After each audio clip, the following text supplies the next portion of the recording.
Doug Kopp is a very unique individual. He is the rescue chief and disaster manager of the American Rescue Team International, ARTI, the world's most experienced rescue team. Doug has crawled inside 894 collapsed buildings, worked with rescue teams from 80 countries, worked at more than 100 major disaster events, founded rescue teams in many countries, and is a member of many rescue teams throughout the world. Doug is a fire captain with the National Fire Department of Peru, the disaster manager of the Canadian International Rescue Organization, a member of the Turkish and Argentina Search and Rescue, the Mexican Red Cross, and has membership documents with Russian, Mongolian, Taiwanese, French, Italian, Hungarian, and many other teams. Doug's work has brought him many awards, medals, diplomas, and credentials from around the world, such as the designated United Nations Expert 51. Prior to becoming poisoned under the 9/11 rubble and permanently disabled, Doug had worked at almost every major disaster in the world since 1985, except for simultaneous disasters. His experience includes building collapse, earthquakes, tornadoes, mudslides, landslides, rock slides, hurricanes, firestorms, explosions, toxic clouds, plane crashes, and recovery of victims from genocide. Doug has hundreds of letters from world leaders thanking him for saving lives, recovering bodies, and disaster management mitigation. Doug knows the mistakes that dead victims made and how the survivors stayed alive. American fire departments started training with the survivable void in 2003, which is the same as the Triangle of Life method. Doug has been teaching the survival void or Triangle of Life method for 23 years.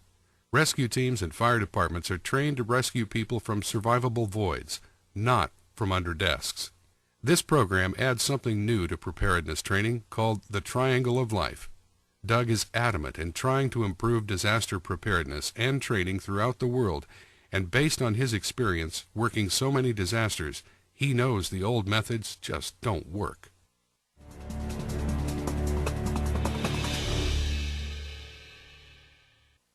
Based on Doug's experience with thousands of collapsed buildings, he is not a fan of duck and cover. Let's look at why he thinks duck and cover should be eliminated in disaster training. Duck and cover started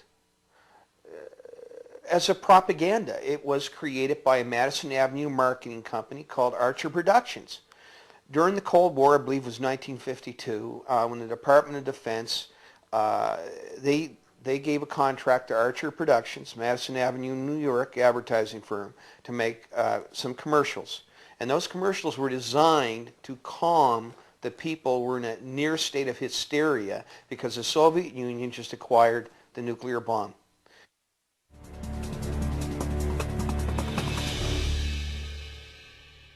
There's always controversy about building standards in the United States as opposed to the rest of the world. It's a well-known fact that in some advanced countries, such as Japan and Singapore, their building standards in many cases are much higher than the United States. Concrete buildings are very heavy. What happens with concrete buildings is that they have a lot of weight. They have a lot of weight per square inch. What happens is they compress objects very much. The voids are much smaller in concrete buildings than they are in wooden buildings. Wooden buildings, because this is why, for example, in Asia they make scaffolding. When they're even building modern skyscrapers, they make it out of bamboo, because wood is very flexible. And in collapsed buildings, for example, it's very flexible. It has very little weight per square inch. The voids are tremendous. In fact, you'll find that a wooden building never pancakes. Very rarely do you ever see a wooden building with anybody killed in it, no matter what they do, simply because the voids are so huge. And normally if the walls, if they're made out of wood, they just fall over. They don't fall over all the way. They're just kind of stuck in the air. The ceiling never really does touch most of the objects. I mean, it just kind of angles itself over a little bit. The survivability rate in wooden buildings is something like 90%, no matter what you do. Now, brick buildings. Brick buildings are typically brick infill. They're either a brick facade, brick infill on exterior walls. They aren't brick on the slabs. The slabs are still either wood or concrete. What happens in an earthquake is the bricks break into individual pieces, the bricks in the walls. So they crumble away and they cause a lot of injuries.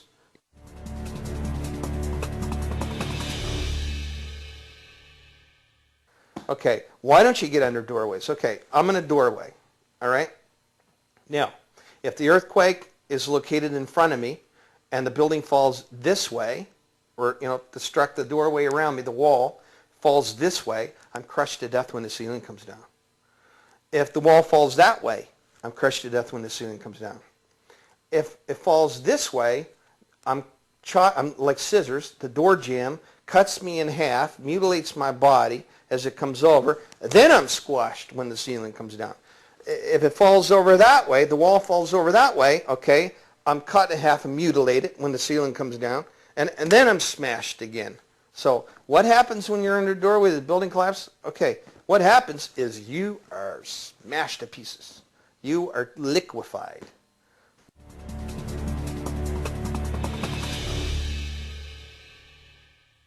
The first element to be in a structural element in a high-rise building to be damaged by an earthquake is typically the bolts that are holding the elevator rails in place. So never use the elevator. The second element are the stairs. So when stairs collapse, and they have a different frequency than the rest of the building, they get out of sync with the frequency of the earthquake, and they'll collapse before the building does. The rest of the building does. So stay away from the stairs until someone has checked them and told you that they're okay to use.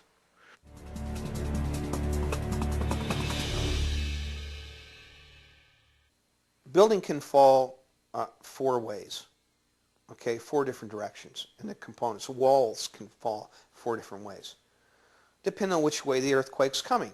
It can't fall up, okay? It can only fall down, or it can fall, left to right, front forward, okay? That's it. Now, if the earthquake epicenter, say you've got the San Andreas Fault like this, okay? And your building is on this side, and the earthquake is actually on the San Andreas Fault, or whatever fault it might be. So in other words, you find out in your area where do most of the earthquakes historically come from in your area. What direction do they come from? Where's their epicenter? And if you know that, okay, the epicenter is here, and your building is this way, on this side, you know that your building's going to fall down that way, that direction. If you're on this side of it, your building's most likely going to fall down this way, okay? Because the force, as it goes out, because it's like throwing a rock in a pond, the waves go outward like this, okay? As it goes outward, your building will fall down. So if you're up here away from it, then your building will fall down that way. If your building's down here from the epicenter, it'll fall down that way. So when the waves actually come to your building, okay, what will happen is your building will start swinging. Okay, so as each wave comes, it swings. Okay, now and it'll spring back. So it'll swing and spring back, and it'll keep swinging and springing back until you have structural failure, until it reaches the point that the structural elements actually, all their connections break, and finally it just collapses. Now, typically what happens is, most of the time, is that if your force is coming laterally from this direction, because that's where your epicenter is, your building will typically fall down this way.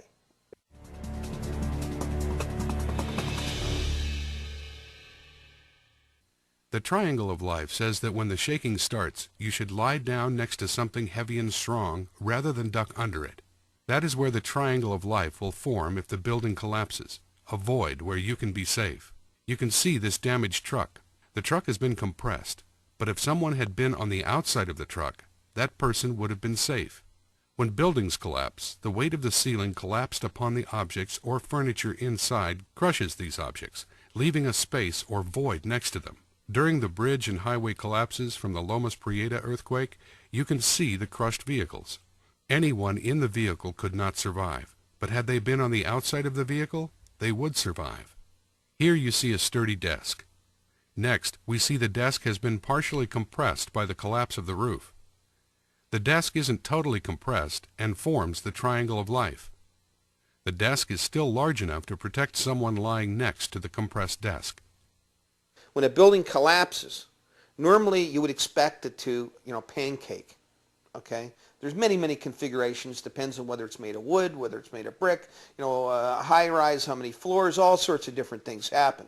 But, the most common theme is that it will pancake if it doesn't have objects inside. When it has objects inside, those objects compress equal to the weight above them.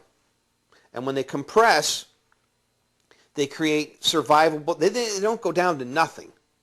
But, depending on how much you weight above them, like if it's a car, for example, maybe it'll go from 5 feet high down to 3 feet high.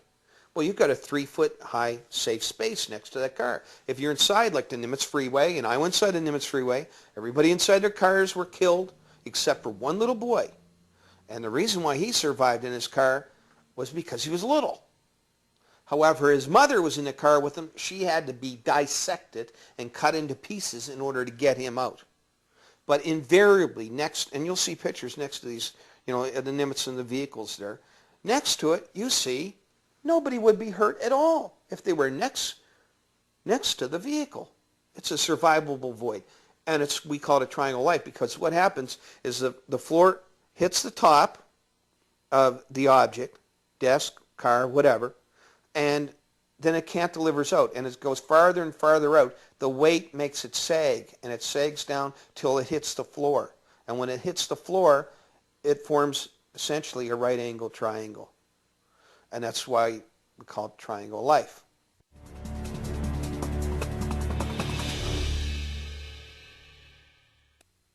Most people who simply duck and cover when buildings collapse are generally crushed to death.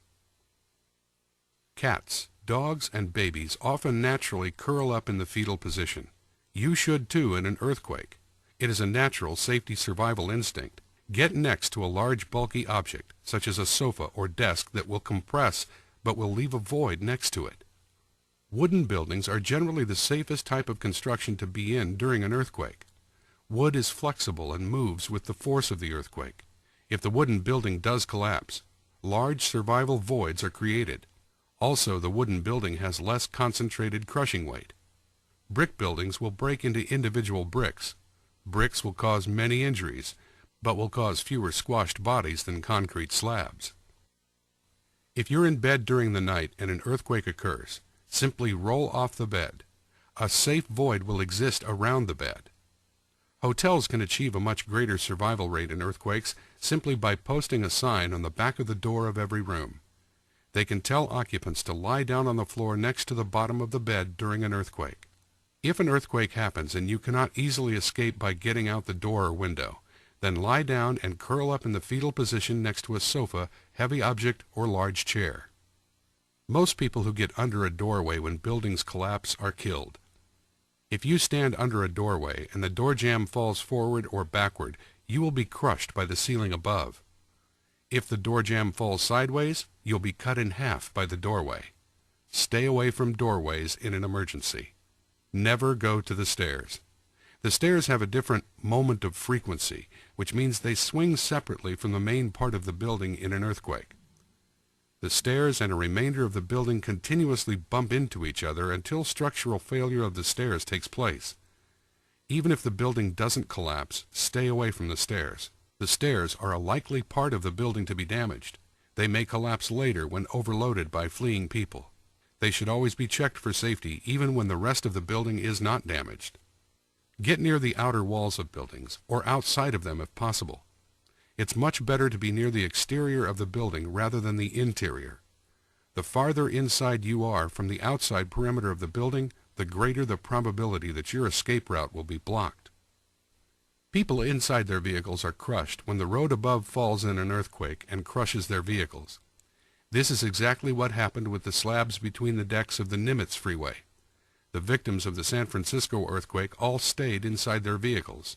They were killed. They could easily have survived by getting out and sitting or lying next to their vehicles. All the crushed cars had voids 3 feet high next to them, except for the cars that had columns fall directly across them. We have learned that offices with a lot of paper, that paper does not compact well. Large voids are found surrounding stacks of paper, just like cardboard balers. You can compact paper or cardboard only so far, and then it forms a very sturdy material. In 1996, the Turkish federal government, City of Istanbul, and the University of Istanbul Case Productions filmed a practical scientific test. Doug and his crew collapsed a school and a home with 20 mannequins inside. 10 mannequins used the duck and cover, and 10 mannequins used the triangle of life survival method.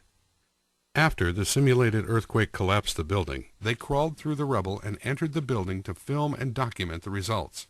The results showed that there would have been a 0% survival for those participating in duck and cover.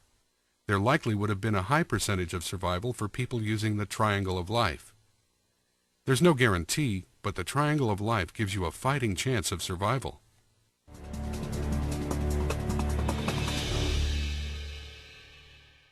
Fire departments and rescue operations know full well that training makes a big difference when an emergency arises. It's important for proper planning, understanding what happens in rescue efforts, and to have as much information as you can. You can find the victims immediately, like I did in the earthquake in China in last July in 2008. I told them how to locate the bodies that couldn't be seen, that were buried in the mud, instead of them randomly digging and taking maybe a couple of weeks or who knows how long to find a body. I told them how to do it instantly, that they could just stand there and see everyone marked. How do I know this, and what is it? In this specific example, what happens when you have soil that's wet and a body underneath, the gases from the body come up through the wet soil and they exit from the ground, and about this far above the ground they start to concentrate. So from this far above the ground to about here, about the size of a quart of tomato juice can, okay, they're a cylinder. So from about here to here, with the ground being here, what happens is you get these tiny, tiny bugs swarming inside this concentration of gases coming off the dead bodies. And they mark each body.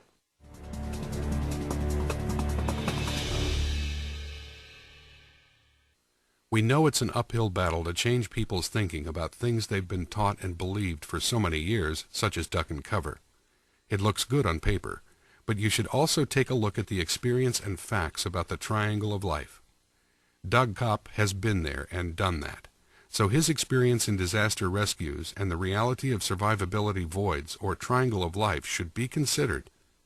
Training and knowledge are two important parts of disaster preparedness.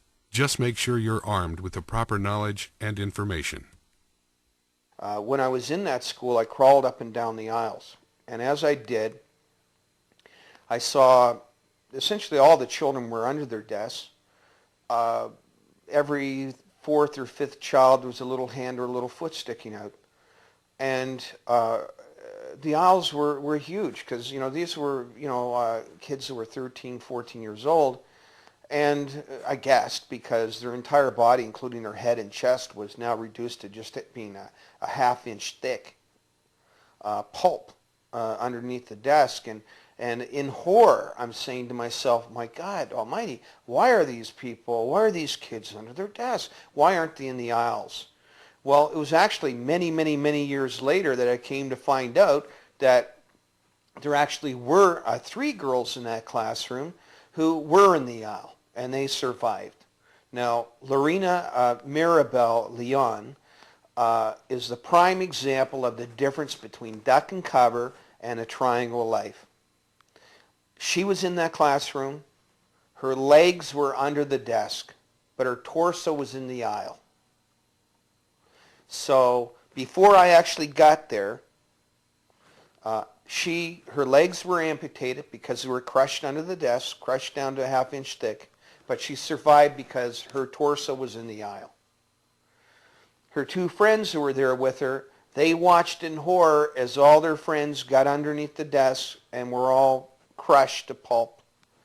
They survived without any injury whatsoever. I have seen this. over and over and over and over and over, maybe thousands of times.